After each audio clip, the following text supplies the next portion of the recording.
Thanks for tuning in, and welcome to the AutoGuide Show brought to you by eBay Motors. I'm your host, Kyle. And I'm not Mike.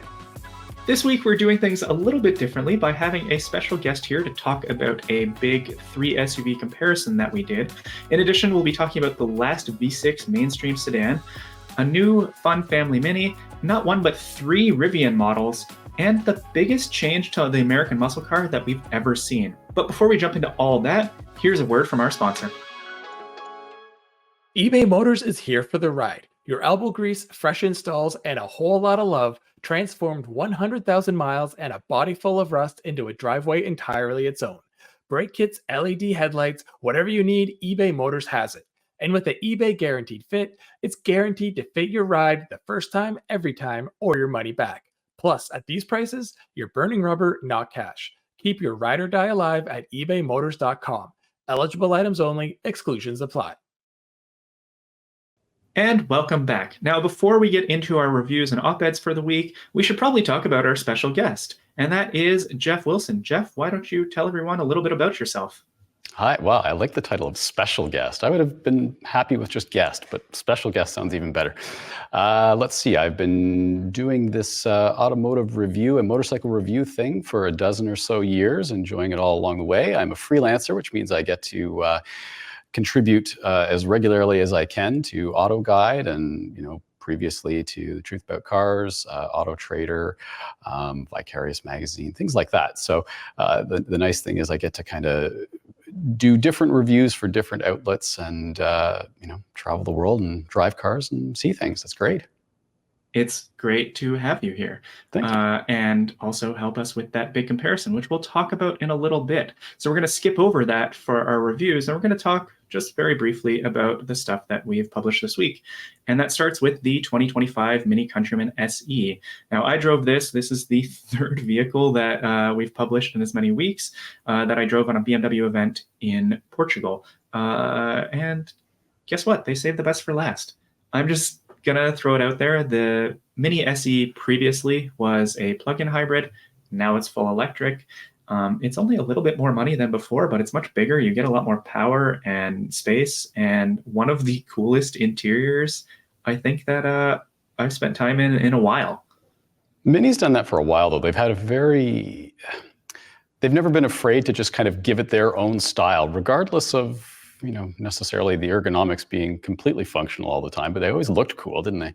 Yeah, exactly. And to that point about ergonomics, I mean, there's some stuff in there that I suppose isn't technically necessary. Like there's a twist for the the motor on and off.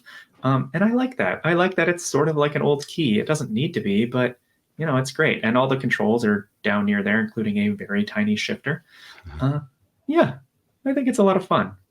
And it drives well? It does drive well. It's nearly as fast as the JCW because it has 1 more horsepower, but of course it's lugging around a lot more weight. But it's just a little bit more relaxed than the JCW. The JCW is a blast, and I talked about it 2 weeks prior. But in the sportier settings, it does get pretty stiff. It's great when you're alone, but when you have people in the car, maybe not so much. Whereas the Countryman is just a little more reeled in, and I found that a better overall experience. And also, I mean, it looks great with the crashing waves along the shore. Yeah, exactly. Location, right? Always. So I'm a bit Mini adjacent, I guess, in the past few years. I haven't really had much hands-on time with any of the Minis at all, let alone any of the electric stuff. But what is this thing going to compete against, or what else is in its category, its wheelhouse here? That's sort of that's a great question for one, Jeff. I like that you've come in and brought the big questions. The tough thing with Mini is, it's a premium small brand, right? So in terms of size, you're looking at more like a Nero EV kind of approach, like the slightly smaller EVs. But in terms of price, you're actually looking at more close to an EV6 or an Ioniq 5. And I know we've both driven those and come away very impressed with them. I really enjoy the Ioniq 5. This would be a hard one to pick for me. I prefer how the Mini drives. I personally don't need a whole lot of rear space. And it's not that the Mini is bad, it's just not as spacious as the Ioniq 5. And so I would be tempted to get something like this where it puts a bit more of a premium on a fun interior and a fun driving experience versus the Ioniq's very cool look and very understated, more comfortable approach. Which is probably part and parcel with where Mini has resided, regardless of which model you pick. It's always sort of, yeah, you're going to pay a little bit more compared to whatever, a similar sized machine, but you are getting kind of the uniqueness of it. You're getting the history of the brand. You're getting just sort of that cool factor that maybe some of the mainstream stuff doesn't have, right? Exactly. And I feel like that's actually a great point to jump off to the next review that we did. And I drove the 2024 Toyota Camry TRD, and that is, as we've teased in the intro, the last mainstream V6 sedan. And that engine is such a sweetheart. It's so smooth. It even has a great sound to it and everything. It pulls well. Like, you know, that's definitely one of those things we're going to miss it when it's gone for sure. Absolutely. It's funny because it's not like it's like an incredible exotic sort of engine, and V6s typically aren't the best sounding engines, but the exhaust on this gives it just a little bit more of a burble where it's not annoying, but it just reminds you that there's, you know, that you have like a 6-pot engine and like 301 horsepower in a Camry. I think what really summed up the Camry for me when I had it for the week is that I was waiting at the grocery store for my wife to come out with the stuff, and this guy walks by, and he's a dad. He's just like, "Oh, is this factory or is this aftermarket?" "Oh, it's factory." "I really like this. This looks really good." Yep. This is a dad car through and through. Totally, yeah. Although from this dad's perspective, the one thing I got to say though is I don't care for the looks. I don't like all the silliness added to it as a rear spoiler and everything. I mean, this is a front-wheel drive car and you've got a rear spoiler. It makes no sense to try to get this extra downforce on the back end there. And I get that, hey, that's, some people are going to go for it. But what really disappointed me about driving this, a couple of years ago, they had this as part of the Auto Journalists Association of Canada sort of test fest there for the Canadian Car of the Year Awards. And as you certainly know, Kyle, we have a track that we're able to drive a lot of the cars on there. And they had the TRD there. And I drove it back to back with just sort of a run-of-the-mill Subaru Legacy GT. And on the track, the Legacy, even though it wasn't meant to be a sporty edition of any sort of thing, it out-handled the Toyota just considerably more. I mean, it was such a more rewarding car to drive. The engine wasn't anything near as nice, but in terms of the handling, I think, you know, I expect more from something with a TRD badge on it. I get what you're saying, yeah. And the TRD exists in a weird spot now because GR has fleshed out as a sub-brand, and it's not particularly sporty to drive. I really dinged the transmission in the review because the transmission is what holds it back in my mind. You can, in isolation, it's still fun to drive. It's probably not as adept on track as others, but it's fun enough. But the transmission just, it refuses to give you proper manual control in manual mode, and that's just a disappointment. Never mind the fact that, I mean, that the interior is dated, the infotainment's dated. It's the last, and we'll miss that engine, but I think Toyota, and especially with the GR team, could make a lot more out of the Camry with the upcoming generation, even if we lose the V6. Yeah, probably. And I mean, at least in the meantime, you know, that engine or a variation of that engine can live on in various Lotus products, right? Isn't that what they've been using for years? So. Exactly. I'm glad you brought that up. There's always Lotus. You know, if you want something very affordable and practical. Exactly. Yeah. We're doing this very smoothly here. Speaking of practical, Mike is on vacation this week, but he still had another story about the Mazda MX-5 Miata, and just talking about how it is mostly timeless. I would like to say that it's peak Miata. Jeff, what are your thoughts on this? Yeah, it's tough to argue with that. And it seems rare to find an automotive reviewer or journalist that hasn't owned a Miata of some generation at some point. I don't know if that's the case for you or not. And if not, yet. I was going to say not yet then, right? It's bound to happen sooner or later. And when the NC first came out, I know it's the unloved generation by many, but I picked one up when they were brand new, one of the first ones that was in Canada. And I drove that as a 4-season car because it was before I had proper grown-up responsibilities. And, I had a set of winter tires for it. And the only problem with it was that because it was so light and it was slightly lowered, if the snow was pretty deep, it would kind of rise up on top of it, and then that's when you would get stuck. But otherwise, like, that car is just, it's fabulous to drive it like you're trying to qualify for something every time you get into it. And the latest generation of the ND, the 4th generation here, even though it's now old, it just absolutely embodies that. It exists strictly and solely for fun, right? Mm-hmm. So even if you use it as a commuter car, like Mike was using there recently, it works so well at that job, but also, you enjoy it every time you get in it. I think it's just one of those things. You either, as a car enthusiast, you either love Miatas or you haven't yet driven one. That's kind of where it sits. That's sort of what I say about EVs to people, but I imagine it's a little more divisive than the Miata. And to borrow a phrase from you about a car that you recently drove that I've also driven, that we featured on a previous episode. The Miata's pretty much a palate cleanser. Mm-hmm. Mm-hmm. Yeah, well, and it's funny. I was watching one of the recent videos that you guys did there and talking about how you had both the Jaguar F-Type and the Miata during the winter months. And I also had that same Jaguar and recently the Boxster, and it's just a base trim 718 Boxster. But again, in the middle of winter here, and bless these car makers for their PR teams for putting these cars on the fleets in the Canadian winter, with a set of winter tires on them so that we can still enjoy them. And that was kind of the motivation behind testing a few of these things in the winter, was that, hey, look, you don't have to have them as strictly a toy to put away for the winter months. Like, these are modern cars. They've got the rust proofing. They've got traction control. If you put a proper set of tires on them, they're good in that regard. They've got heated seats. They've got everything that you need to actually use them as a daily driver. I mean, if you've spent whatever $140,000, well, Canadian, I don't know what that works out to in proper US money there, but if you've spent a lot of money on, say, that Jaguar that we've talked about before, it might be hard to swallow that pill as, hey, I'm going to drive this in the salt-encrusted winter roads of a lot of these places. But for something like a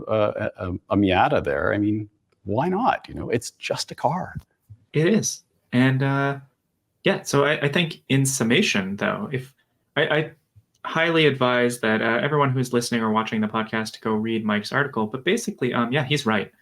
It's timeless, and it'll be very hard for Mazda to top this, knowing that the next model needs to be electrified in some way.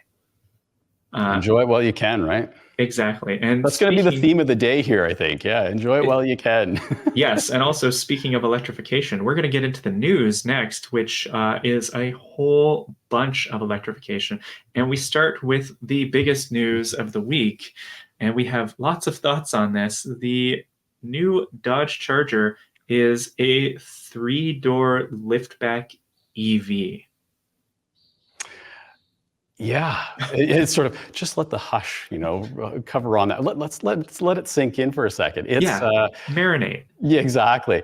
It looks fantastic, I think. I mean, and it still looks unquestionably Dodge. There's a lot of kind of old school elements that they're bringing into it. It's going down the EV path the way that only the Dodge folks could do. And, I've long held this impression in my mind that, the people that are responsible for planning the next generation of models and products at Dodge, they're this, mad scientist bunch of crazy, people chain smoking and hair disheveled, and like they're the mad scientists of the auto industry who are kind of going, yeah, it doesn't matter. We're going to throw in the biggest V8 we could possibly get into this thing, and people will love it. And even if it goes completely in the face of what everyone else is doing, that's what Dodge was all about. And there was this huge following for it. People loved it. And hey, even those of us that are enthusiasts that may never buy one, we kind of go, yeah, cool on you for doing it, right?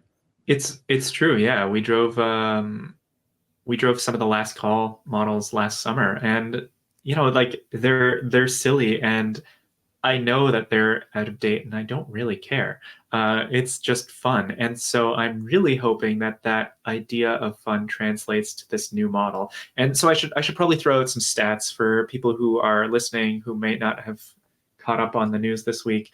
It's huge. For one, the coupe is 206 inches long, so that's almost half a foot longer than the existing sedan, to give you some perspective. It's wider than before. It has two different EV options. Oh, I should also clarify, every model is all-wheel drive. So if you're looking for a manual or a rear drive, sorry, you're out of luck.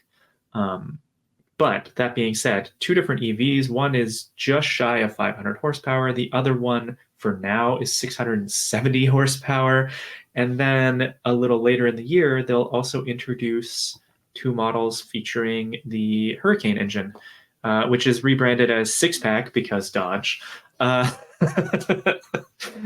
it will be 420 horsepower in the standard output and 550 in the high output. And I mean, that sounds kind of like a BMW M550 that really likes apple pie. It's a really strange. I don't know what this will compete with in the market. I don't know what you'd cross shop this with. But that's kind of the case before. I mean, what were you cross shopping? A Challenger with a 6.4 and a stick shift, like. Maybe you could say, oh, well, there's still a Mustang or there's still a Camaro, but nobody that's after a Challenger of the 6.4 is even going to consider those other cars, right? I mean, yeah. They kind of march to the beat of their own drummer anyway, and that's sort of what's cool about it. But by the same token, imagine the person that was a diehard Hemi guy, or girl, looking for that 6.4. And now thinking, like, what are the odds that they're going to embrace electrification? I'd say it's very, very small. It sounds like an uphill battle, and I say sounds very much intentionally because I know that Dodge is pushing the sound effects, not effects, sorry. It is real sound. They're very proud of that Fratsonic, I want to say, exhaust note.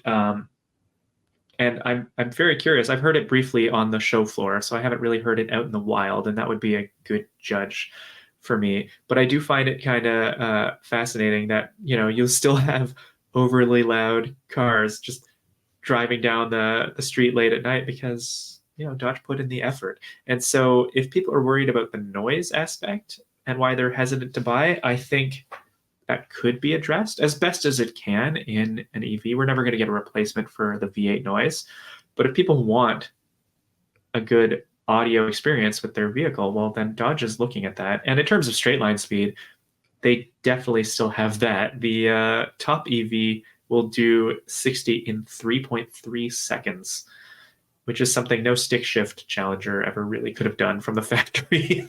Right. Well, the other thing too, and you'd mentioned how we've each driven some of the kind of the last call models that were available to us last year, and one of them I driven the Charger Hellcat jailbreak. Basically load this thing up with as much angry name nomenclature as you possibly can, and the thing that struck me about it is I've almost been spoiled now by driving a few really good high performance EVs. So yeah, if you're at a drag strip and you're setting everything up proper, the Hellcat is a monster. Like it'll rip off these wicked times. But when you're out there on the roads, like most of us, most of the time, if you're sitting there wanting that kick in the back acceleration, you put the pedal down, you wait for a gear to drop or two, you wait for the supercharger to spool up, and then the engine still has to collect revs before it rockets off into the horizon.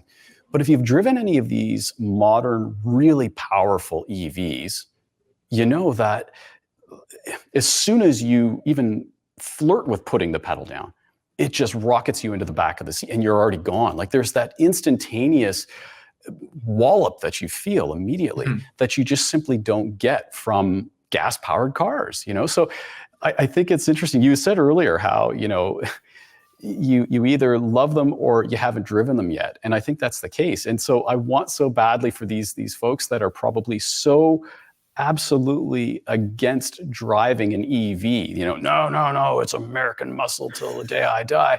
Try one of these and just see, like, when you're out there, lighting your hair on fire because it's so incredibly fast, I think then you may change your tune a little bit. I think so. And it has quickly become one of the most anticipated cars for us to drive this year. I'm very much looking forward to it, although I'm guessing Mike might want to do the drive on that because he has a lot of history with American muscle. We could talk about this one all day. We could do an entire episode on the Charger, but we're going to not shift gears and move on to other EV news because later in the week, Rivian dropped the R2, which we had long been waiting for, and it promises to be a more affordable mid-size offering from the Adventure EV brand. And Jeff, I don't know if you watched the reveal yesterday.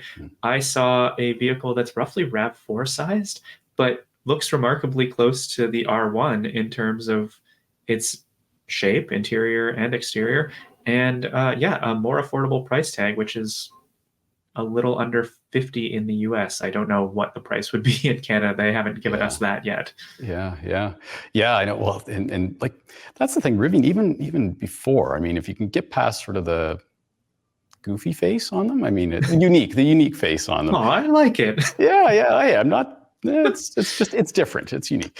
Yeah. But proportion-wise, I think from a styling standpoint, they look fantastic. I love kind of the square-shouldered look to it. Like it's not ridiculously over the top. It's just done kind of right. And this one looks like you said, it's just sort of a slightly shrunken version of the larger sibling to it, and I think that makes good sense for him. Mm-hmm. And it's nice to see some of the clever design features that they've used for this. So the rear quarter windows pop out, so you can get a little bit of fresh air. The back glass will drop into the tailgate, so you get even more of a open air experience. They heard the criticisms of not having a glove box, so now there's two.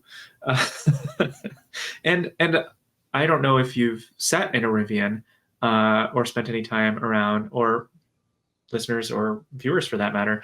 The interiors have a really unique style to them that feels, I mean, I don't want to sound like I'm just repeating the PR line, but it really does have more of an adventure mindset and this really clean, nature-inspired feel that I really, really enjoy. And so that has translated to R2. And yeah, I guess my biggest concern is it's so far away. It's still 2 years out. I just love the name too, but I hope they have one that's white and blue. If you're going to call it R2, it's, hey, this R2 unit. Oh, anyway, it's a Star Wars nerd thing, but yeah. It is the EV SUV we were looking for. There it is. Except Rivian had a surprise for us and debuted the R3 and R3X, which no one knew about. You could tell by the sounds from the audience who were live for it. It's a rally car. It's Rivian doing a rally car. That's all I can really describe. Yeah, exactly. As much as, I was just sort of giving a pat on the back to Rivian for the styling of the R2, this thing just kind of makes you go, oh, yes. And I wondered, like, when I saw it and instantly fell in love with the shape of it, I thought, okay, maybe it's because, I'm an old dude and grew up as a kid in the 80s and saw, little hatchbacks looked like this. That was the shape of them at that time. And so there's this nostalgia for me, that seeing these things, it's like, oh, it could have been an old Golf or Rabbit from that era, or, like a Lancia or something like that. Like it just looks right. The proportions are right on. And the promise of its performance sounds just epic. Yes. So the R3X is a tri-motor setup in something that is basically the size of a Civic. And it's got knobblier tires, it's got a wider stance, raised suspension. It has a few exterior design changes. It has unique interior touches as well. It looks incredible. And of course, we know even less about it than we do of the R2. And we know that it will come after R2. So you're probably looking at 2027, which is a really hard pill to swallow because, yeah, this thing looks great. And to your point about the nostalgia and just really enjoying the design aspect of it. I shared stories about this on my personal Instagram and saw responses from people who aren't even really into cars being like, please tell me more about this. I've looked for it on Google and I can't find more information on it. What's going on? So yeah, Rivian, really good move. Excellent. Just please invent a time machine so that we can get to 2027 already. Exactly. Yeah. Yeah. I love too that, you look at that other North American made EV company there and the strange bars of soap that they make their cars resemble. And then you look at this and you go, see, they're reading the room here. They just get it, kudos to Rivian. This looks awesome. Oh yeah, absolutely.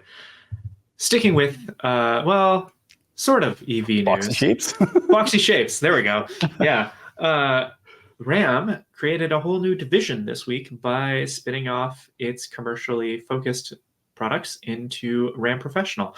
That's pretty much all I can say about that right now. I mean, it covers the vans. There's a new electric model that just debuted recently. There will be the Ram 1500 Ram Charger, which is a range extended battery electric, and then also the Ram 1500 Rev. They'll all fall under this, and Ram will be providing commercial focused services as well for this new division. It makes a lot of sense. A lot of people use these vehicles for work reasons, so Ram getting into it right at the top of the pile where people actually interact with the brand makes a lot of sense to me. And that's pretty much all I can say because, commercial is not really our focus, but it's interesting that Ram's doing this.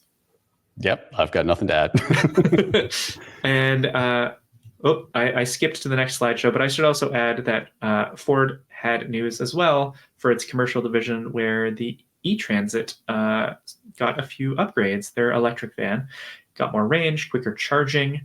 The range is important because while I don't have exact figures here, I should point out that their research showed that most daily drives in commercial vans are about 75 miles a day.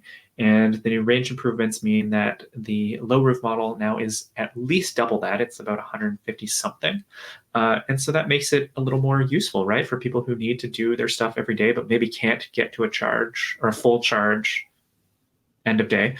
And it's to celebrate 10 years of the Transit being built in North America. They've already shipped over 1.2 million of them. Wow. So it's a big deal, right? And it's something that we always have to be mindful of, that even if it's commercially focused, those are a big deal in terms of products. So kudos to both Ford and Ram for improving the stuff that gets supplies and items to everybody. Absolutely. Yeah. Moving on to the other EV news is that the Nissan Ariya saw a dramatic price reduction in the US. Jeff, you've driven it as well as I, so share your thoughts here. Yeah. So I haven't driven the two-wheel drive version. I've driven the E4 Ors, as it looks phonetically to be pronounced, but the all-wheel drive version, and came away really, really impressed by it. Like the interior design and finish on this thing, I thought was really exceptional. And it's got a lot of power. It moves along really well. It's spacious. Like it does all the things you want it to do. But it just struck me as being perilously expensive for a mainstream brand. Like if they had thrown Infinity badges on it out of the gate and tossed it out there, it probably would have made a lot more sense. But I just thought, it's an excellent product that I think is going to be perhaps hampered by the Nissan badge on it. You're telling me there's a price reduction though?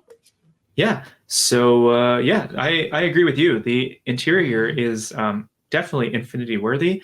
I've referred to it before in the best way possible as budget BMW iX because it has a lot of the same feel with the really nice haptic controls on the matte wood.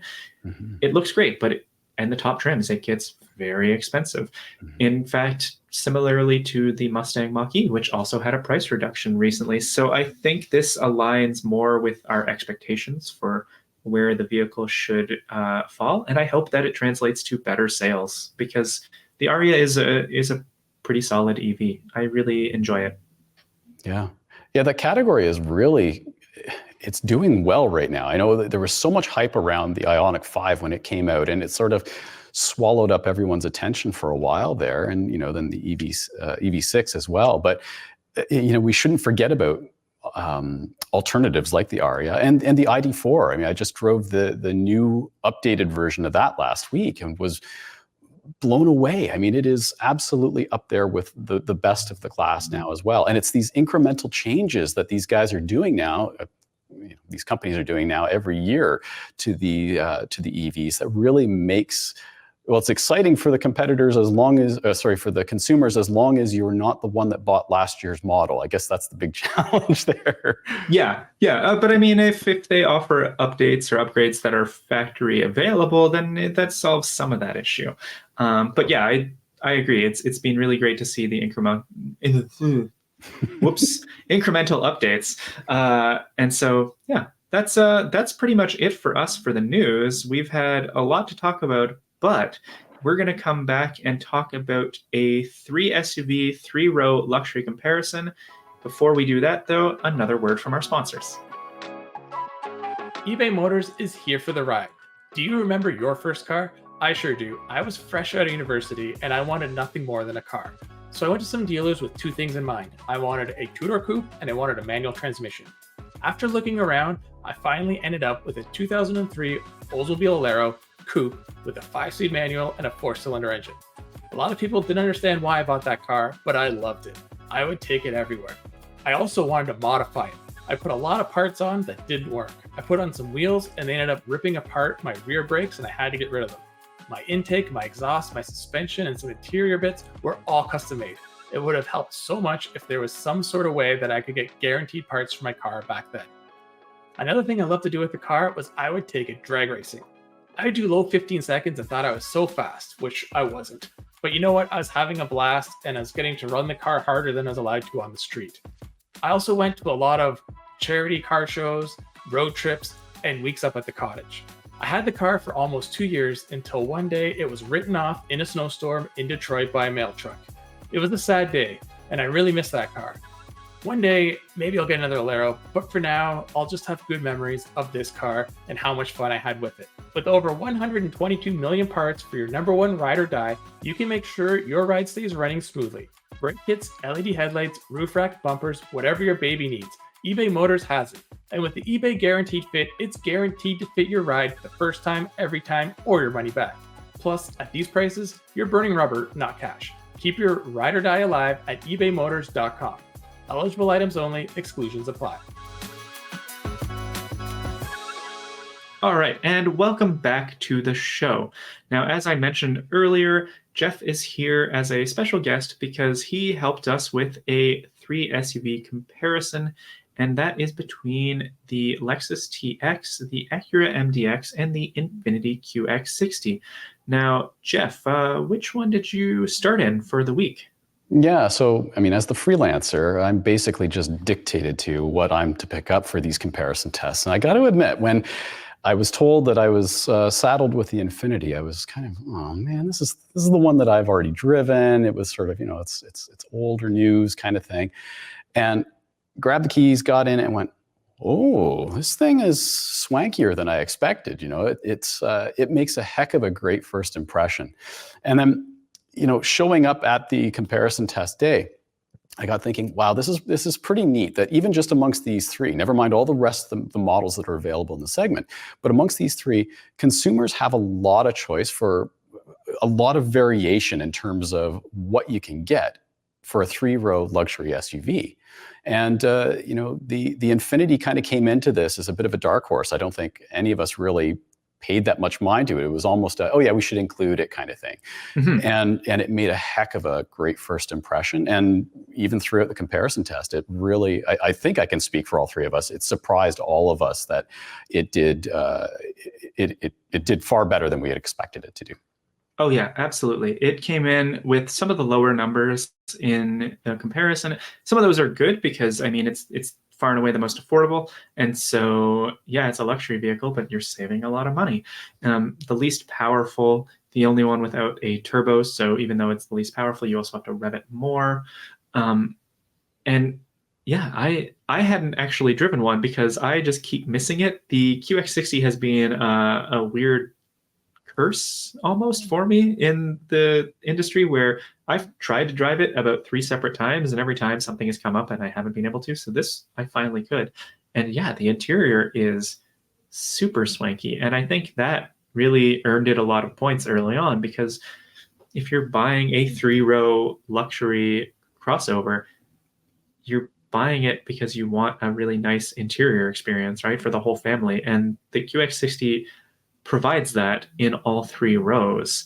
That being said, the new TX does make a pretty strong impression on that front because it fixes one of the bigger complaints about Lexus's lineup to begin with, is that it didn't really have a suitable 3-row family hauler, right? It has the GX and the LX, which are body on frame, rough and tumble SUVs. But then there was the RXL, and that always just felt like a half measure. And the TX is not that because you see it and it looks a half size bigger than the other models on test here. So I'm going to go over to the vehicle that I picked up at the beginning of the week, which was the Acura MDX Type S. Now, the Type S is, as I say in our comparison, it's just a vehicle of highs and lows. The 3rd row experience is not great. It's the worst one of these 3. There's not a lot of comfort. There's not a lot of space. And the materials are also kind of lacking in the back, which is shocking because this is very nearly the most expensive model in the comparison. That being said, it's the Type S. And so if you're looking for a sportier drive, despite needing to haul the entire family and their things around, the MDX definitely delivers in this trio. But also, I mean, overall, there's not a lot of choices in this segment, as we talked about after we drove them, where you can really get this blend of performance and 3-row without spending a lot more money. Mm-hmm. Yeah, yeah. Well, and hey, I mean, really, at the end of the day, don't you want the one that's all blacked out but with flashy red calipers? I mean, that's important when you're looking for a family vehicle. It's true, yeah. And you do want the adaptive suspension, so it lowers a little bit in sport mode. You want those massage seats because, Mhm. I mean, you know, you've been hauling around everyone to all their hockey practices throughout the week. You just I mean, want a little respite. that was a bit cheeky there talking about the red calipers, but you know, it kind of goes back to what we were saying about the TRD Camry earlier, where, you know, there's this probably this certain collection of dads and moms out there that they want something that, look, I haven't got the kids with me today or the clients with me today or whatever it is, and I'm going to take the long way home, and I don't want to be punished for having a family vehicle. Well, Mm-hmm. you know, this thing actually drives really well. It sounds cool. It gets up and boogies, and the suspension is surprisingly good. It's an impressive vehicle. But you're right. If the sole purpose is to have a practical 3-row kind of luxury vehicle, it doesn't do quite as decent a job as the other 2 in that regard. Yeah, and I mean, I should also have to point out the infotainment is infuriating. And it seems like even Acura acknowledges that because the company has said that part of the 2025 facelift is giving the MDX an actual touchscreen. I understand the argument for trackpads. I get it. Touchscreens are very distracting. We've all talked about that enough with having to poke around while driving. It's just that the touchpad is not a great use in motion because your hand is going to move slightly and you're going to hit the wrong thing. And then the fact that the operation changes once you've activated CarPlay, and so then it works just like a touchpad on a laptop, it's very confusing. Mm-hmm. I don't enjoy it. And I also don't enjoy that shifter, the push button shifter, with each button being slightly different than the others. And reverse is actually sort of more of a pull than a push. And yeah, like I said, too compromised. Yeah, agreed. But I guess we should also talk about the other vehicle, the vehicle that kicked off this comparison a little bit more with the TX, because largely it's good. The hybrid setup is a little strange. You and I were both on the first drive back in Austin a few months ago in 23. And I don't know what model you preferred because we were able to drive all 3 drivetrains. So this one, which is the 500HS F Sport Performance, which the powertrain is a 2.4 liter turbo, like the base engine, but it is augmented with a hybrid setup. So it has 360 something horsepower, 400 pound-feet of torque. It's pretty quick, and it looks very Star Wars-esque from the front end. There's also a plug-in hybrid with the old V6 coming back and an additional electric motor. That one is not available for sale yet, though. So we took the current highest model, and yeah, which of the powertrains, I guess, is what I was going to ask you there. Which did you prefer on that initial launch? Yeah, it's been a while now, but I remember coming away from that going, boy, I just don't feel the love for the top tier version of this. Like, it just didn't seem worth it to me. And I've kind of felt that way about a lot of the Toyota and Lexus models where they're adding this like hybrid max theme to it, where it's the hybrid for the performance benefit, not necessarily the fuel efficiency benefit. And it adds so much weight and complexity and doesn't necessarily improve the performance that much, despite what the numbers are, because you've added all this weight to it, And so there's a lot more cost involved and blah, blah, blah, blah, blah. There's a lot of reasons why, when you actually just spend time with them, that the lower models tend to just be nearly as good or close enough in terms of their dynamic enjoyment or appeal that I don't feel it worth spending the significant increase in price to get the top tier. And significant is a great way to put it, because this clocked in at 76,000 US or 92,000 Canadian, which is a hard pill to swallow for a Lexus that isn't an LC. Yeah, exactly. Yeah. I mean, the interesting thing to me, you mentioned the Hybrid Max powertrain. So the TX, for listeners and viewers who aren't aware, is very closely related to the Toyota Grand Highlander, which was also new last year. And the Grand Highlander in its top form has the same powertrain as this TX that we drove. Interestingly enough, I really enjoy that model. The Grand Highlander, I think, makes a ton of sense with Hybrid Max. It gives it a very unique position in the market as the mainstream SUVs, because you get pretty good fuel economy for something that's 360 horsepower. You still get good towing and all that. It's a great all-around package. So for the Grand Highlander, I think going for the top trim makes sense, whereas the TX, I actually think trying to stay as low down in the grade walk makes more sense for it, because it's pretty swanky. It's swanky enough, and it's got tons of space. It's very comfortable in all three rows. And the regular turbo engine is a pretty smooth, comfortable drive, and it still tows 5,000 pounds. So there's no issue there. That kind of brings us sort of full circle to what we were saying, or what I was saying, I guess, about the QX60 in the beginning. And that's how the Infiniti, out of the three of them, seems to do the best job of making it feel worth the money over its mainstream counterpart, right? Yes. So compared to a Pathfinder, the QX60 in this trim feels magnificent. Like, it feels like, oh, my money is well placed here because I'm getting a properly luxurious vehicle. It looks just enough better on the outside, almost Range Rover-esque in the way it's got the black roof on it and everything, and the kind of gold champagne colored paint. Normally that wouldn't be a color I would choose, but it looked so good on this thing. It was like just lustrous and rich and deep and everything. But the interior is so nice on it, and the drive experience makes it feel worth the investment over a top tier Pathfinder. Whereas, to your point, the TX, it's a lot more money than the Grand Highlander, and it's in its top trim.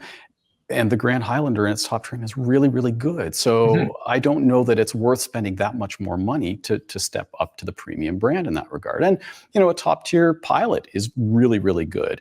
You don't get the same drivetrain. And I guess that's the point, is if you want that driving experience, then you got to go the full top, Type S MDX. But otherwise, in terms of just the feel of the interior and everything, a top trim Pilot it feels almost as good, and your kind of day-to-day living with it is going to be almost as nice. So that's why, the the Infinity being such a great value that it is really made a lot of sense in that test.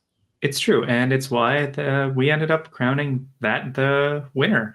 It just it was surprised us all, right? We did not go in, like you said earlier, we did not go in expecting the QX60 to do that well. We thought, oh, it's important that we include it because these are three very popular premium brands, and it got good marks and everything. It had no real weak spots, and so yeah, it feels worth the price. And yeah, anyone shopping for those, give it a try. Really go and give the QX60, especially in the top trim, a thorough look, because it will surprise you. Agreed. Yeah. All right. Well, Jeff, thanks for coming on, and thanks for talking about that comparison. Now we're going to move on to another area, which is user questions. We don't have one specifically for this week, but again, listeners, readers, if you are wondering about anything that we've covered in this episode or previous episodes for that matter, shoot us a message or find us on our website, just comment on there, and or the videos on YouTube for that matter, and just let us know, and we'll cover them. So with Jeff as our guest this week, I am going to ask him a fairly specific question, because Jeff is pretty known up here in the circles for consistently getting excellent photos of the cars that we drive.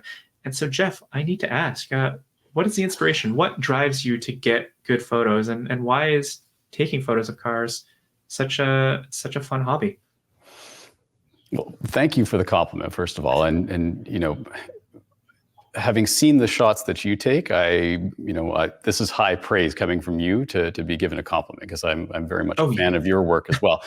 But I don't know. It was one of those things where early on in reviewing cars and stuff that I felt that was kind of where I could pour a lot more time and personal investment in reviewing the cars, was just taking a bit more effort in photographing them. And my other job here, I work in TV and video production, and I'm constantly surrounded by a whole lot of very creative, very visual individuals. And you can't be exposed to these folks all the time and not have some of it rub off on you. So just basically, taking these machines and trying to capture them in their most flattering light, I guess, is something that I've always just really enjoyed. But I think as much as anything, it's once it's taken out of the camera and thrown into the computer, and for me, while I'm sitting there in the evenings, kind of just chilling out after I've done a day's work, I kind of just find it cathartic to play with them a little bit in Photoshop and just sort of brighten light here, or diminish it there, or whatever. But I think the secret sauce is just basically spend as much time playing with your camera as possible, and you're going to learn stuff. You're going to find other inspirations that are out there. And I mean, there are so many incredible photographers that I follow on Instagram, for instance, that are just remarkable talents. And I love looking at theirs and thinking like, how did this person get that shot? I wonder if I can replicate that. And, then you get stuck with a gray SUV in the middle of a Canadian winter with gray days, and you go, I'm just not going to replicate that shot in this kind of a condition. But, every once in a while you get a bright colored press car, and you kind of go, oh, it's worth getting up at 4 a.m. for some beautiful morning light. And it just, everything kind of comes together. And, as much as anything, it's if you're in the right place at the right time with the right machine, you can actually do some pretty cool stuff. Absolutely. Yeah. I mean, we were tasked with less than ideal weather for this comparison, and you got some very crisp, nice shots of these vehicles. I also need to add, I should point out, for the people who aren't watching the video, I just realized that they can't see. Jeff's talking about Instagram. If you want to check out his stuff, it's at driver_Jeff. So you can go take a look at all of his photography. He shares a regular amount of photos and links to his reviews. Jeff, thanks for the advice on photography. I couldn't agree more. It's always fun just to play with the camera, right? Figure out what it's capable of. And whatever camera you have, figure out what it's capable of, right? You don't need to Yeah. get whatever's newest. Well, that's been one of the most remarkable things in the past, 12 or 13 years that I've been doing this. Is just, in the early days, you had to have a fairly decent, DSLR to get the results that you'd want. And, I just retired my big old workhorse Canon last December, basically after a decade of using this thing. And it's just been, to hell and back, and always did a really great job. But it got to the point where, my iPhone was taking better interior shots than what this thing would do, because its dynamic range was so much greater than what my big old DSLR was. And I thought, okay, maybe it's time to pick up a more contemporary piece of camera equipment now. So I've since replaced it. But yeah, I mean, the point being, I guess, is that even the iPhone nowadays, you can, or whatever your smartphone of choice is, they all do such a great job that, excuse me, it's well worth just playing with those, and you can take some awesome stuff with them. Absolutely. Yeah. Thanks, Jeff, for for answering our questions. And now we're going to move on to what's going on next week. And we'll start by covering something that actually both of us are going to be doing next week. So we're heading over to the West Coast to drive the new Hyundai Santa Fe in all its boxy glory. Absolutely. I'm looking forward to this because, I know it's been building for a while. We've been seeing them, in the media for a while now, and the photos of them and everything, and at the auto shows now for a while, and kind of got some hands-on time with them, but haven't actually driven it yet. And so I'm really keen to get behind the wheel of this thing and see how it does, see how much they've copied the drive experience of a Range Rover, or if it's just the style. Yes, that will be an interesting experience, and see where Santa Fe lands in the new lineup, right? I mean, it's much closer to Palisade now in terms of size. So, right. Yeah, I'm looking forward to it. We also get a very pretty setting because we're going to be over in Vancouver. So, looking forward to that. Neither one of us have an excuse not to take really good shots this week, because we'll have flashy new vehicles in a really beautiful setting, right? It's true. They're setting the bar pretty high for us. The competition's on now. Yeah. And then actually after that, I am also doing another first drive next week, and I will be heading to Salt Lake City to drive the Ford Ranger and Ford Ranger Raptor. Obviously, I'm excited to drive the Raptor because that will be a blast. Yeah, that's Jeff. What do you think? What are your thoughts on Ranger Raptorified? Oh, I think it's awesome. And admittedly, I'm a fan of all these off-road toys anyway. Whether it's the Wrangler 392 or the Raptor R or the TRX or any of these things that make zero sense. I think they're fantastic toys, and I love getting out there and playing with them. And you going to? Did you say you're going to Utah for this? Yes. So that's where Ford has their performance driving school and everything, right? Yes. Aha. So I drove the previous generation Raptor out there as well, and for us here in Southern Ontario in Canada, we don't get to put these things like the Raptor or the TRX through their proper paces. But when you get in a desert setting with these things, oh man, they are so good. Just blasting around, kicking up the dust and everything. That's where they belong. They're so fantastic there. Yeah, so I'm jealous. Thanks. I'm looking forward to it, and I really enjoy taking photos of something like this because you don't have to worry if it gets dirty. Right, exactly. It makes it so much easier. Right. Yeah, so that's exciting. And then I will also be spending some time in the CRV Hybrid. It's the EXL trim, which is newly hybridized for 2024. So that will be interesting. Jeff, are you driving anything else besides Santa Fe next week?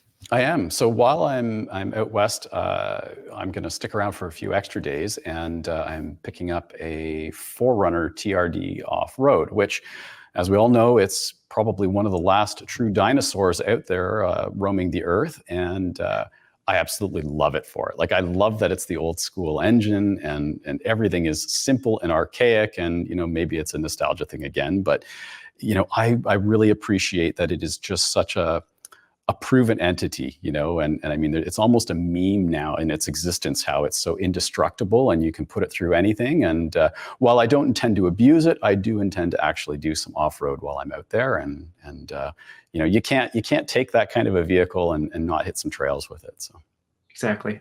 See, now I'm a little jealous. I'm looking forward to seeing what you come up with. Photos and the written word. Right on. All right. Well, that's pretty much it for us this week. It's been a heck of a show. Jeff Wilson, thanks so much for coming on and being our Not Mike for the week. Thank you. It's great being Not Mike. I really appreciate it. Everyone who's listening or watching, this has been the AutoGuide Show brought to you by eBay Motors, and have yourselves a great day. So long. Bye-bye. eBay Motors is here for the ride. Your elbow grease, fresh installs, and a whole lot of love transformed 100,000 miles and a body full of rust into a driveway entirely its own. Brake kits, LED headlights, whatever you need, eBay Motors has it. And with the eBay Guaranteed Fit, it's guaranteed to fit your ride the first time, every time, or your money back. Plus, at these prices, you're burning rubber, not cash. Keep your ride or die alive at ebaymotors.com. Eligible items only, exclusions apply.